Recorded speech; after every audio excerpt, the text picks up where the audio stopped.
Dites-nous, quels conseils pouvez-vous proposer en guise d'approche de solution à la dégradation et à la déforestation des forêts liées à la pauvreté, à l'espace cultivable ou pour gagner des espaces pour des constructions ou d'autres travaux?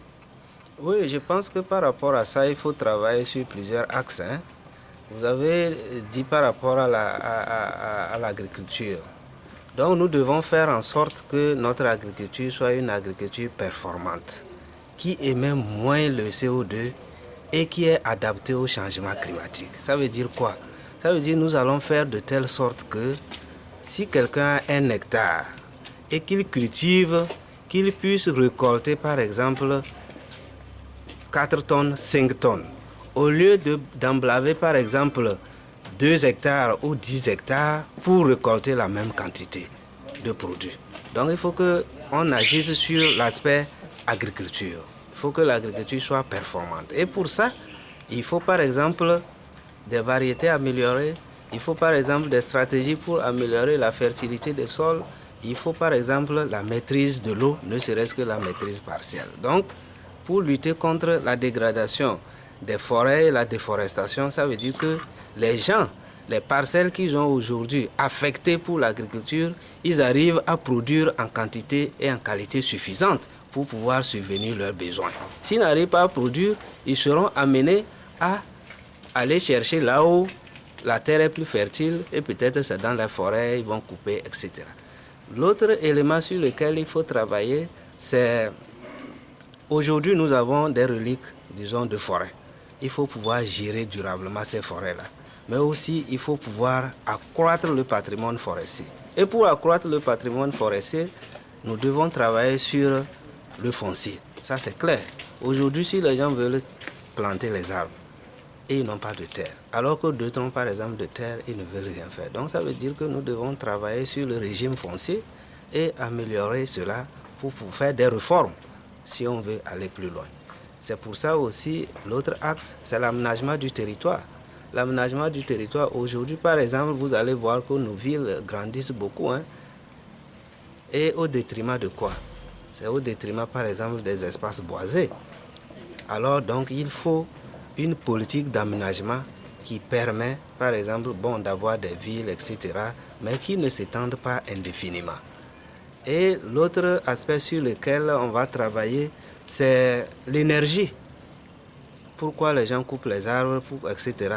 C'est pour avoir du charbon, soit pour vendre et avoir de l'argent, soit c'est ça qu'ils ont comme combustible. Donc il faut travailler sur cet aspect-là. En travaillant sur cet aspect, qu'est-ce qu'il faut faire? Il faut faire en sorte qu'il y ait une maîtrise des énergies traditionnelles, c'est-à-dire le charbon, le bois de chauffe.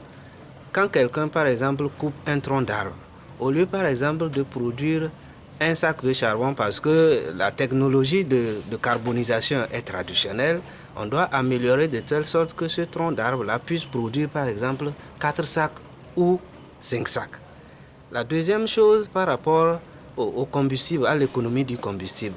Si quelqu'un prend par exemple un sac de charbon, au lieu d'utiliser cela seulement en une semaine, il faut qu'il puisse utiliser peut-être en un mois. Pourquoi? Parce qu'il faut adopter par exemple les foyers améliorés, etc. Donc l'économie du combustible. Donc mis à part la maîtrise des énergies traditionnelles, à travers ce que je viens de dire, il faut également faire la promotion des énergies renouvelables. Aujourd'hui, nous avons le soleil. Comment est-ce que nous faisons en sorte que ce soleil-là puisse être utile pour nous? Aujourd'hui, nous avons par exemple le biogaz. Comment est-ce qu'il faut faire la promotion du biogaz? Comment est-ce qu'il faut faire la promotion par exemple du gaz butane? Peut-être les gens ont besoin d'utiliser ça, mais est-ce que le prix, aujourd'hui, la bouteille de gaz butane, est-ce que les gens sont en mesure de l'acheter? Même si les gens sont en mesure de l'acheter, est-ce que c'est disponible?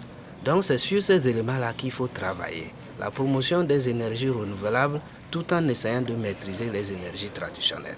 Et je pense qu'en agissant sur ces différents secteurs-là, c'est pourquoi RED+, c'est une coordination intersectorielle. Ce n'est pas seulement l'environnement, il y a l'environnement, l'agriculture, l'énergie, le transport, etc. Donc voilà un peu, pour pouvoir réduire un peu la dégradation des forêts, on doit pouvoir travailler sur plusieurs angles. Ok, merci monsieur, dame, merci pour toutes les points d'ombre que vous nous aviez éclaircis. Je crois que ça peut vraiment nous aider. Une fois encore, merci et à la prochaine. C'est moi qui vous remercie, monsieur, et au plaisir. On est ensemble.